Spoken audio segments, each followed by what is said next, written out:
মিলাদুন্নবীর সম্মিলিত অর্থ হচ্ছে নবীজির জন্য, নবীজি সাল্লাল্লাহু আলাইহি ওয়াসাল্লামের জন্য। আর ঈদ মানে আনন্দ। তাইলে ঈদে মিলাদুন্নবীর একত্রিত করলে অর্থ হয় নবীজির জন্মের আনন্দ, নবীজির জন্মের আনন্দ।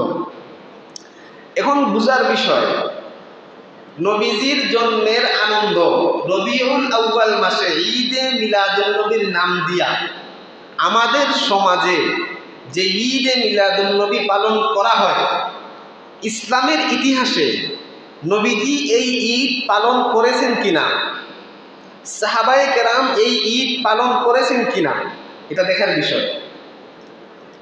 আমরা ইতিহাস যখন ঘাটাঘাটি করি তখন দেখতে পাই 604 হিজরির আগে, 604 হিজরি, নবীজির ইন্তেকাল হয়েছে 11 হিজরিতে,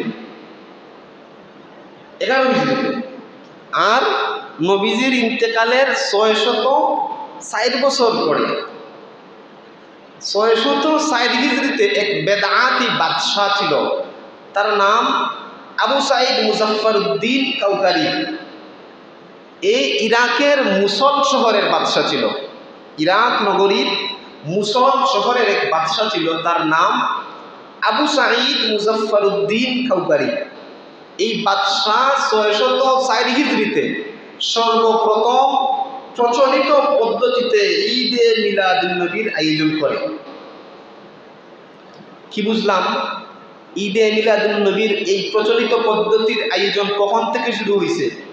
604 হিজরি সাল থেকে, 604 হিজরি থেকে, মানে নবীজির জন্মের 595 বছর পরে। নবীজির ইন্তেকাল হয়েছে 11 হিজরিতে, আর এটা শুরু হয়েছে 604 হিজরিতে।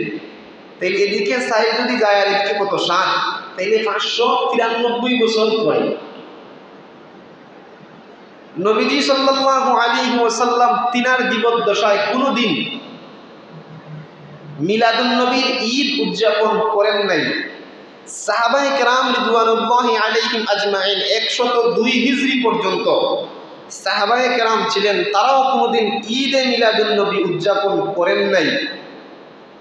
এরপরে তাবেঈন, তবে তাবেঈন আইম্মায়ে মুজতাহিদিন, উম্মতের সবচেয়ে বড় বড় আলেম যারা, হযরত ইমাম আবু হানিফা, হযরত ইমাম শাফিঈ, হযরত ইমাম মালিক, হযরত ইমাম আহমদ বিন হাম্বল, বিশ্বের সবচেয়ে বড় বড় আলেম যারা, তারা কেউ ঈদে মিলাদুন্নবীর এই প্রচলিত পদ্ধতিতে ঈদ পালন করেন নাই।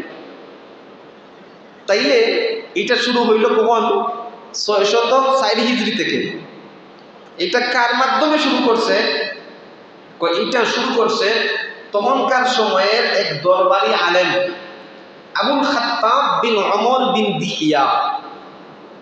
এই দরবারি কিছু আলেম আছে না, সরকারের কথা মতো, সরকারের পা চাটে, সরকার যা বলে তা, সরকার যা বলে তা, তার কাছে ইসলাম নাই, কোরআন নাই, আল্লাহ নাই, রাসূল নাই, তার কাছে সবকিছু তার সরকার, সরকার যা বলে তা। এদেরকে বলা হয় দরবারি আলেম, দরবারি, দরবারে থাকে, দরবারে। এরকম একজন দরবারি আলেমের মাধ্যমে সে এই ঈদে মিলাদুন্নবী শুরু করছে। তখনকার সময়ে ওই দরবারি আলেমের মাধ্যমে একটা কিতাবও লেখাইছে, আত-তানবীর ফি সিরাজিল মুনীর, কিতাব লেখাইছে। এই কিতাবের মাধ্যমে মানুষকে বুঝাইছে যে ঈদে মিলাদুন্নবী পালন করা বৈধ আছে। সাধারণ মানুষ ধীরে ধীরে ধীরে ধীরে শুরু করছে। সর্বপ্রথম 604 হিজরিতে ঈদে মিলাদুন্নবীর সূচনা। 604 হিজরির প্রথম দিকে শুধুমাত্র মিলাদ শরীফের আয়োজন করা হইতো 12ই রবিউল আউয়ালে, মানে নবীজির জন্মের যেদিন জন্মগ্রহণ করছেন ওই দিন শুধুমাত্র প্রত্যেক বছরে একবার 12ই রবিউল আউয়ালে মিলাদুন্নবীর আয়োজন করা হইত। কিন্তু পরবর্তীতে যত সময় গেছে, সময়ের সাথে সাথে আসতে আসতে আসতে আসতে এখন এত আপডেট হয়েছে, এখন প্রত্যেক দিন একবার মিলাদ শরীফ হয়, কত জায়গায় হয় না মিলাদ শরীফের আয়োজন হয়। অথচ প্রথম যেটা এটা যে সময় শুরু হয়েছে 500 নবীজির ইন্তেকালের 593 বছর পরে শুরু হয়েছে। কোনো সাহাবী করেন নাই, নবীজি করেন নাই, কোনো তাবেঈ করেন নাই, উম্মতের কোনো আলেম করেন নাই। 600 বছর পরে শুরু করিয়া ধীরে ধীরে ধীরে ধীরে এটাকে এমন বড় করা হয়েছে, এখন 12ই রবিউল আউয়াল আসলে মিছিল দেয়, র্যালি বাইর করে, জশ্নে জুলুসে ঈদে মিলাদুন নবী। কতই রবিউল আউয়াল? 12ই রবিউল আউয়াল।